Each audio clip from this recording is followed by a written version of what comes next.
मानसिक स्थिरता की 4 अवस्थाएं। स्वामी जी ध्यान की गहराई को समझाते हुए मन की स्थिरता की 4 अवस्थाएं बताते हैं।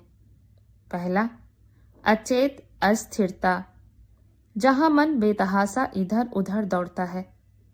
दूसरा, सचेत अस्थिरता, जहां आप जानने लगते हैं कि मन भटक रहा है।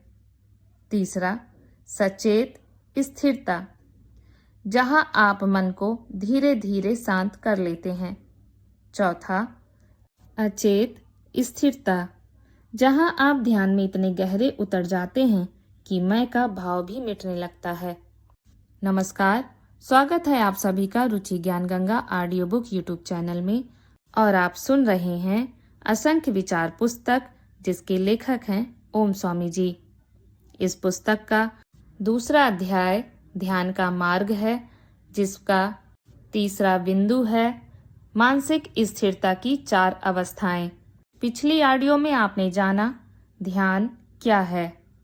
इससे पहले कि हम आज की ऑडियो शुरू करें, आप लोगों से विनम्र अनुरोध है कि आप मेरे YouTube चैनल रुचि ज्ञान गंगा ऑडियो बुक को सब्सक्राइब करें, ऑडियोज और वीडियोस को लाइक एवं शेयर करें।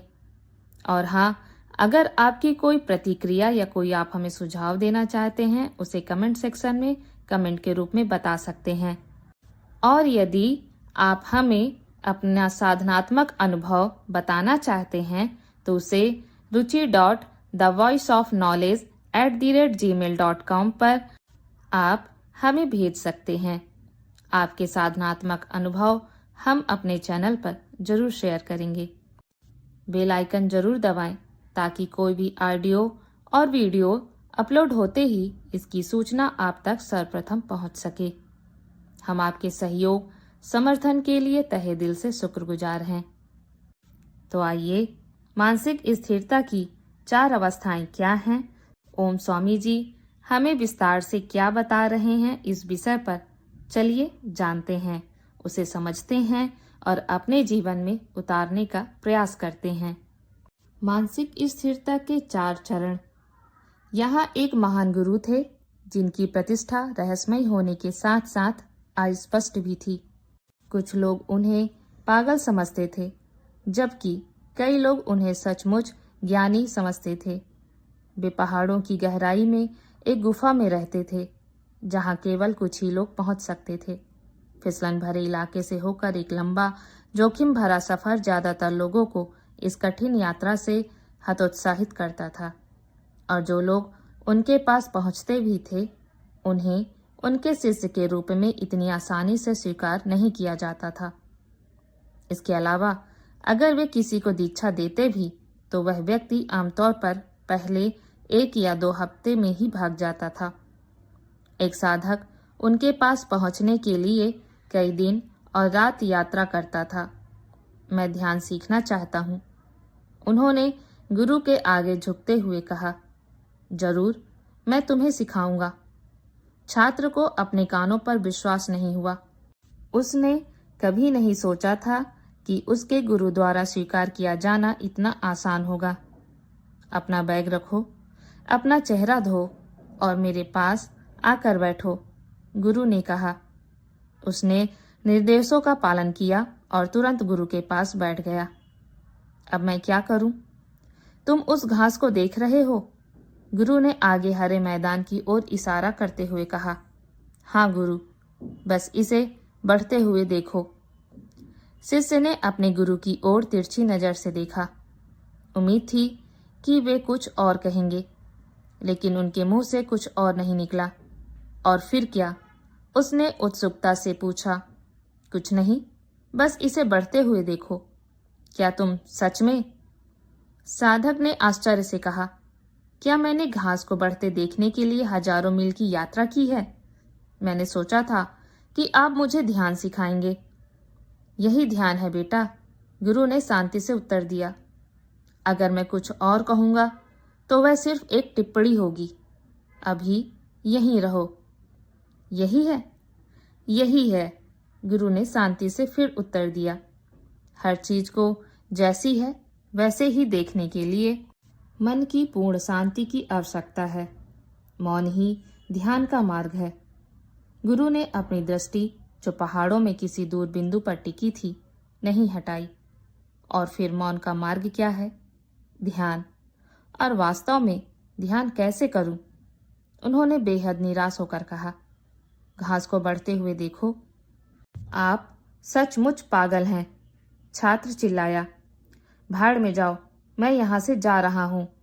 उसने अपना बैग उठाया और बाहर निकलने की ओर बढ़ गया।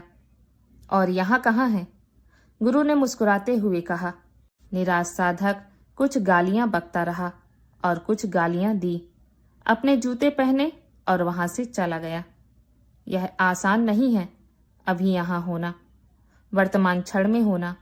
आप ध्यान करने के लिए बैठते हैं और आप खुशी खुशी ध्यान कर रहे होते हैं। जब आपका फोन बजता है, आपने तय कर लिया है कि आप अपने ध्यान में किसी भी चीज को बाधा नहीं बनने देंगे। मैं इसे बर्दाश्त नहीं करूंगा। यह बाद में हो सकता है। कुछ पल बीतते हैं और आपके दिमाग में एक आवाज आती है। क्या तुम्हें यकीन है? यह जरूरी हो सकता है।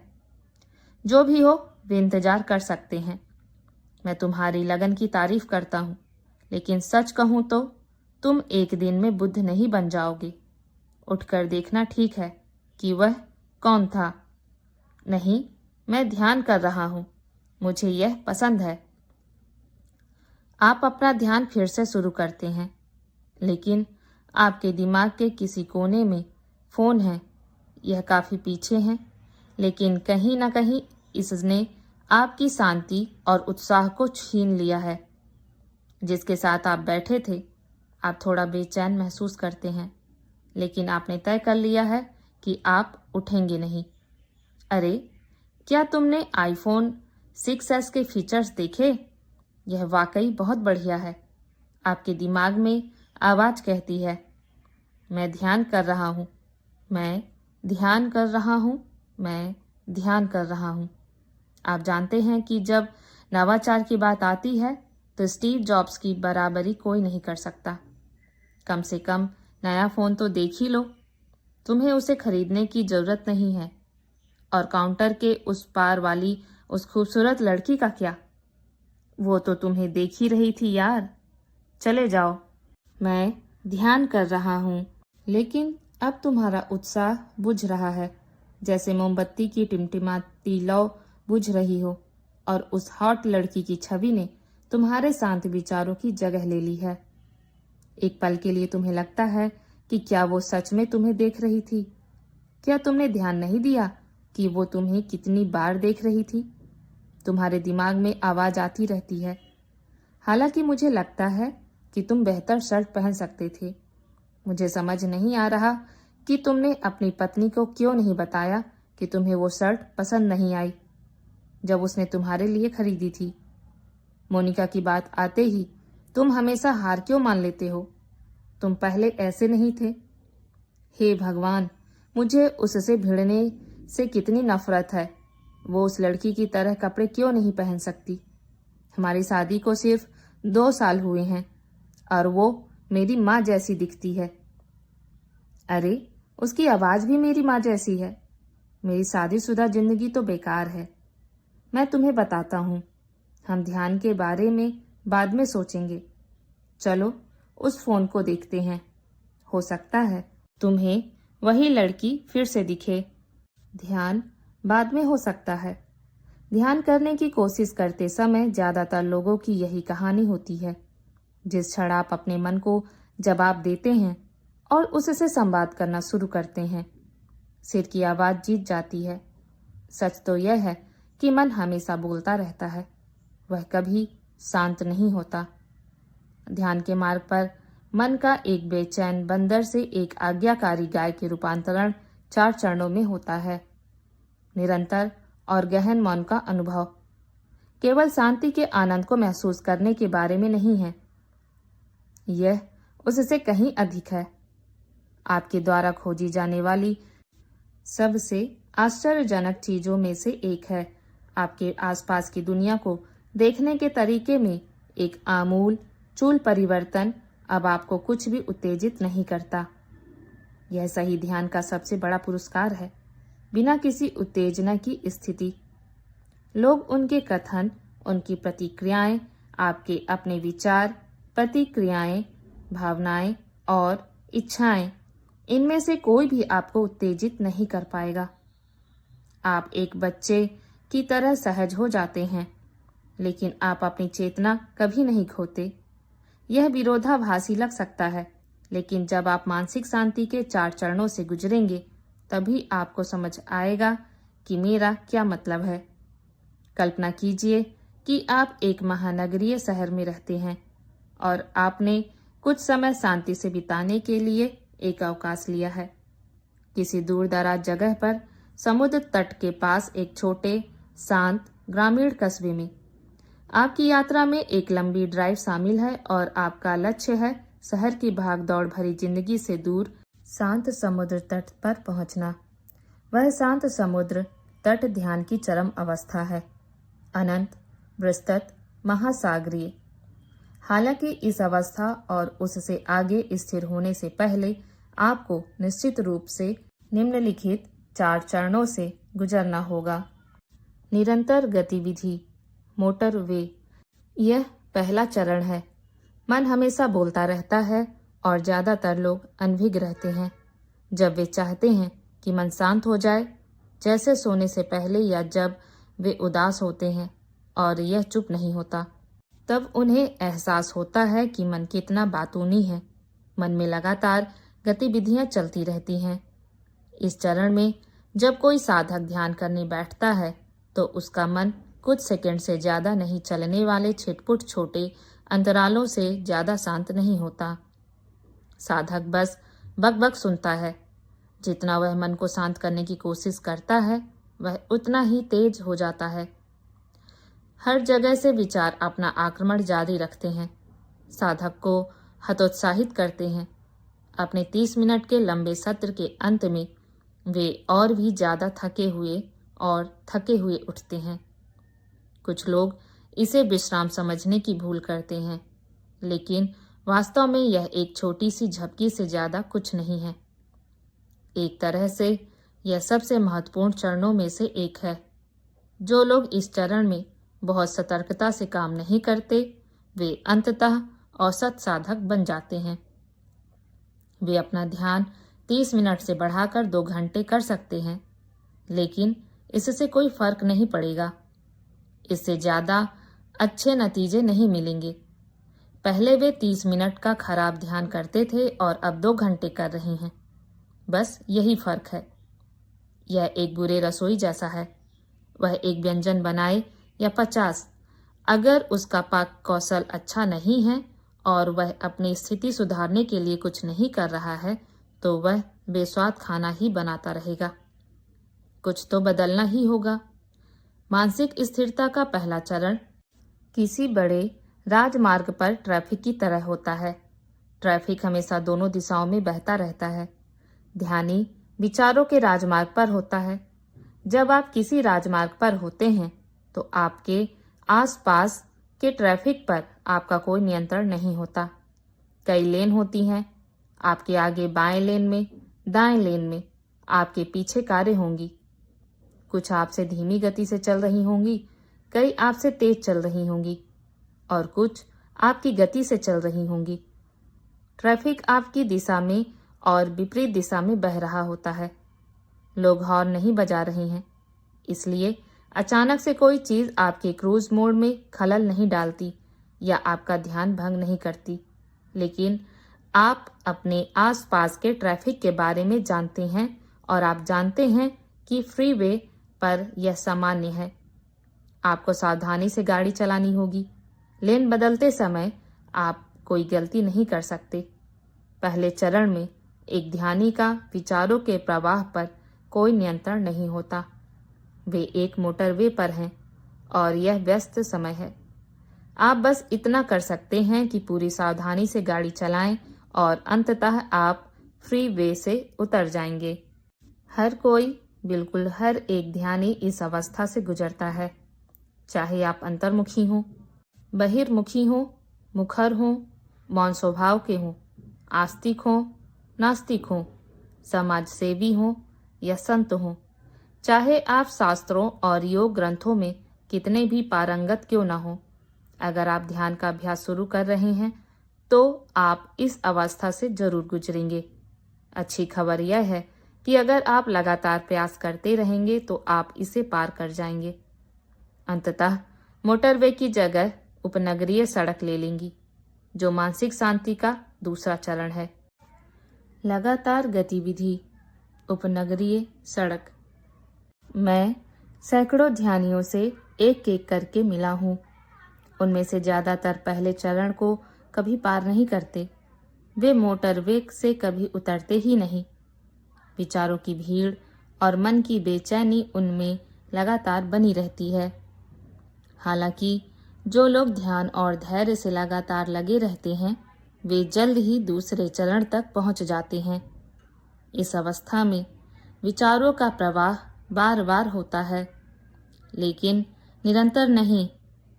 एक ध्यानी आराम का अनुभव करता है और कई क्षणों तक चलने वाले कई शांत पड़ावों का अनुभव करता है, जहां उसे विचारों से मुक्त मन, एक अमन अवस्था, एक चेतन की उन्नत अवस्था की झलक मिलती है। लंबे समय तक ध्यान करने की आपकी क्षमता कुछ मिनटों तक बढ़ जाती है। यदि पहले चरण में आप 30 मिनट ध्यान कर सकते थे, तो अब आप 45 मिनट तक ध्यान कर सकते हैं।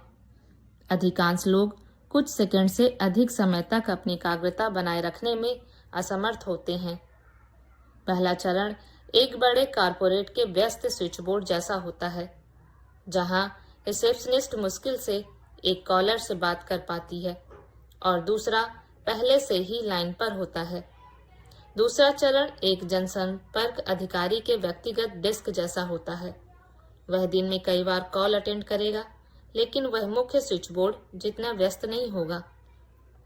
इस चरण में विचार पूरे सत्र के दौरान ध्यानी के दरवाजे पर दस्तक देते रहते हैं, लेकिन जागरूकता और सतर्कता के साथ आप अधिक प्रतिरक्षा और जागरूकता विकसित करते हैं। आप यह तय करना सीख जाते हैं कि कब अपने विचारों को अपने मन में आने देना है। यह अजीब लग सकता है, लेकिन यह हर बार काम करता है। जब आपके विचारों को पता चल जाता है कि आप उनके लिए दरवाजा नहीं खोलेंगे, तो वे खटखटाना बंद कर देते हैं और आपको शांति से छोड़ देते हैं। इस अवस्था को किसी उपनगरीय सड़क पर गाड़ी चलाने के रूप में सोचें। आपके मन में विचार अब दोनों दिशाओं में 16 लेन में नहीं घूम रहे हैं। गति आधी हो गई है। उनमें अभी भी एक हद तक स्थिरता है। वे अभी तक रुके नहीं हैं और ना ही गायब हुए हैं। आपके विचार अब गति धीमी है। ट्रैफिक ज्यादा नियंत्रणीय है। जैसे जैसे आप इस अवस्था तक पहुंचते हैं, आपकी एकाग्रता काफी बढ़ जाती है। इस अवस्था का अनोखा पहलू इसकी अपरिवर्तनीयता है। इसका अर्थ है कि आप एक बार जब पहले चरण की लगातार गतिविधियों से परे मानसिक शांति प्राप्त कर लेते हैं और इस अवस्था को पार कर लेते हैं, तो आपका ध्यान एक बिल्कुल नए स्तर पर पहुंच जाता है और फिर वापस लौटना संभव नहीं होता। यह ऐसा है जैसे दूध अब मक्खन बन गया है और कोई भी प्रक्रिया इसे वापस दूध में नहीं बदल सकती। इस अवस्था को पार करने के बाद आपको विचारों के तूफान से नहीं जूझना पड़ेगा, चाहे आप ध्यान करने के लिए कभी भी बैठें। अस्थायी गतिविधि, ग्रामीण सड़क। अब तक की अपनी यात्रा में आप फ्रीवे से उतरकर एक उपनगरीय सड़क से गुजरे हैं। अब आप ग्रामीण सड़क पर पहुंच गए हैं, जो मानसिक शांति की तीसरी अवस्था है। जैसे प्रचंड नदियां समुद्र में गिरती हैं, लेकिन समुद्र अविचलित रहता है, वैसे ही एक योगी का मन विचारों और भावनाओं के उतार चढ़ाव से अप्रभावित रहता है। समुद्र हमेशा शांत नहीं रहता, उसमें ज्वार भाटा आता है और तूफान भी हो सकता है, लेकिन ऐसी उथल पुथल रोजमर्रा की बात नहीं है। तीसरे चरण में एक साधक को कठिन दौर का सामना करना पड़ सकता है, लेकिन वे बहुत कम होते हैं। मेरे अनुभव से आधे प्रतिशत से भी कम साधक मानसिक शांति के तीसरे चरण तक पहुंच पाते हैं। ऐसा इसलिए नहीं है कि वे इसके प्रति गंभीर नहीं हैं, बल्कि इसलिए कि गलत ध्यान से सुधार नहीं होता। जब एक साधक पहले 2 चरणों को पार कर जाता है तो उसके मन में एक अटूट शांति विकसित हो जाती है, जो उसके कार्यों, विचारों और वाणी में झलकती है। तीसरे चरण के साधक की ऊर्जा का उसके आसपास के लोगों पर शांत प्रभाव पड़ता है। तीसरा चरण ग्रामीण सड़क है। आप कई मील तक गाड़ी चला सकते हैं, इससे पहले कि आपको कोई दूसरा वाहन मिले। हरे भरे खेत, घास के मैदान, चारागाह, शुद्ध हवा, नीला आकाश, विस्तृत दृश्य, सुंदर परिदृश्य, शांत परिवेश, कोई जल्दबाजी नहीं। ग्रामीण इलाकों में गाड़ी चलाने का आनंद। आप धीरे या थोड़ा तेज जा सकते हैं। आप अपनी गति खुद चुन सकते हैं। परिस्थितियां आपको ऐसा करने की अनुमति देती हैं। तीसरे चरण तक पहुंचने वाला एक ध्यानी अपने विचारों का उपयोग और दिशा निर्धारित करना सीखता है। उनके अधिकांश सत्र शांति और आनंद के होते हैं और बीच बीच में विचार यहाँ वहाँ रुक रुक कर आते रहते हैं। वे अपने ध्यान से पूरी तरह आराम से नहीं उठते, क्योंकि वे पहले से ही आराम से होते हैं। अन्यथा इस चरण तक पहुंचना संभव नहीं होता। इसके बजाय वे उठें और अति उत्साहित, तरोताजा और सतर्क महसूस करें। एक महान ध्यानी हमेशा सतर्क रहता है। सतर्कता न केवल पुरस्कार है, बल्कि अच्छे ध्यान के लिए एक आवश्यक तत्व भी है। तीसरे चरण का ध्यानी आसानी से 3 घंटे तक बिना हिले बैठ सकता है। कोई गतिविधि नहीं, कोई संपूर्ण भोजन नहीं।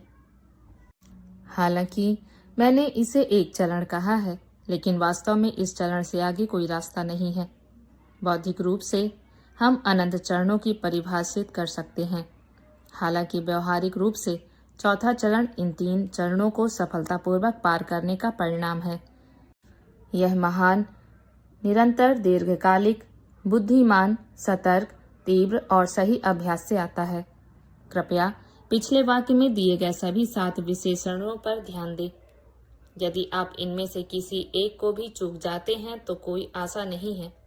चौथे चरण का ध्यानी जब तक चाहे चट्टान की तरह बिना हिले बैठ सकता है। इस चरण में आप असाधारण तल्लीनता का अनुभव करते हैं और सामान्य मन के लिए अज्ञात और अकल्पनीय चीजों की वास्तविकता को समझते हैं। बुद्ध ने कहा, जो एक चीज की वास्तविकता जानता है वह हर चीज की वास्तविकता जानता है। चौथा चरण ज्ञानोदय है। आत्म साक्षात्कार की अपनी लंबी यात्रा पर इस चरण को एक निजी संपत्ति, एक बड़े विला, एक विशिष्ट महल के रूप में सोचें। उसमें एक रास्ता, एक सड़क है, लेकिन यह कोई गलियारा नहीं है। एक बड़ा द्वार और एक ऊंची बाड़ शोर, यातायात, लोग और किसी भी अवांछित आगंतुक को रोकती है। आपके पास अपना बगीचा, आराम और शांति है।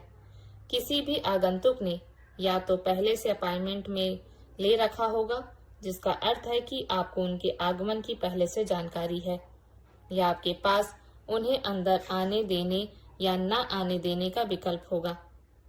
एक चरण 4 का साधक एक सिद्ध होता है। वह किसी विचार पर तब तक रुक सकता है जब तक वह चाहे। जागरूकता इतनी सघन होती है कि वह तय कर सकता है कि वह किस विचार को मन में लाना चाहता है और किस विचार को छोड़ना चाहता है। कोई आश्चर्य नहीं है, चरण 4 के साधक की ऊर्जा का संपर्क में आने वाले हर व्यक्ति पर, भले ही थोड़े समय के लिए ही क्यों न हो, शांत प्रभाव पड़ता है। आप अपनी दृष्टि में एक स्वाभाविक स्थिरता विकसित करते हैं। यह कहने के बाद ध्यान नमक नहीं है। केवल कठोर ध्यान का अभ्यास उन गुणों का विकल्प नहीं है जिन्हें एक ध्यानी को विकसित करना चाहिए। व्यापक भलाई के लिए निस्वार्थ चिंता विकसित किए बिना चौथे चरण तक पहुंचना संभव नहीं है। क्षुद्र भावनाओं से ऊपर उठने के लिए एक हद तक निस्वार्थता अत्यंत आवश्यक है। अहंकार और स्वार्थ की भावना आमतौर पर सभी के पीछे का बीज होती है। अवांछनीय भावनाएं, नकारात्मक भावनाएं आपके अभ्यास की गुणवत्ता पर प्रतिकूल प्रभाव डालती है। ये आपको पीछे खींचती हैं। जैसे जैसे आप आगे बढ़ते हैं और इस अवस्था तक पहुंचते हैं, वैराग्य की भावना स्वाभाविक रूप से उत्पन्न होती है। आप अपने आसपास के लोगों द्वारा की जाने वाली हर चीज का आनंद लेते हैं, लेकिन आप किसी भी चीज या व्यक्ति से, चाहे वह नकारात्मक हो या सकारात्मक, चिपके नहीं रहते। इस अवस्था में एक ध्यानी इस सत्य को पूरी तरह से समझ लेता है कि सब कुछ एक विचार से उत्पन्न होता है और यदि वह विचार को उसके उदय के क्षण में ही त्याग दे तो कोई भी अवांछनीय भावना या क्रिया प्रकट नहीं होगी। सच कहूं तो यदि आप अभी भी यह पुस्तक पढ़ रहे हैं या सुन रहे हैं तो आपके पास ध्यान के मार्ग के माध्यम से स्वयं को खोजने की बहुत अधिक संभावना है। मैं आपको पूरी ईमानदारी से बधाई देता हूँ। मेरे लिए इसका अर्थ है कि आपके लिए ध्यान केवल एक आत्म सहायता पद्धति नहीं है, बल्कि इससे कहीं अधिक है। यदि आप यहाँ तक पहुँच गए हैं तो अब आप ध्यान के 6 प्राथमिक सिद्धांतों से शुरू करते हुए ध्यान की जटिलताओं को समझने के लिए तैयार हैं। चलिए शुरू करते हैं। आपको हमारी यह ऑडियो बुक कैसी लगी? कृपया कमेंट सेक्शन में कमेंट करके जरूर बताएं। इसके साथ ही अगर आपका कोई सवाल है तो उसे ruchi.thevoiceofknowledge@gmail.com पर मेल करके बता सकते हैं। इसके साथ ही आप हमें कमेंट बॉक्स में भी कमेंट कर सकते हैं। आपके सहयोग और समर्थन के लिए हम तहे दिल से शुक्रगुजार हैं। धन्यवाद।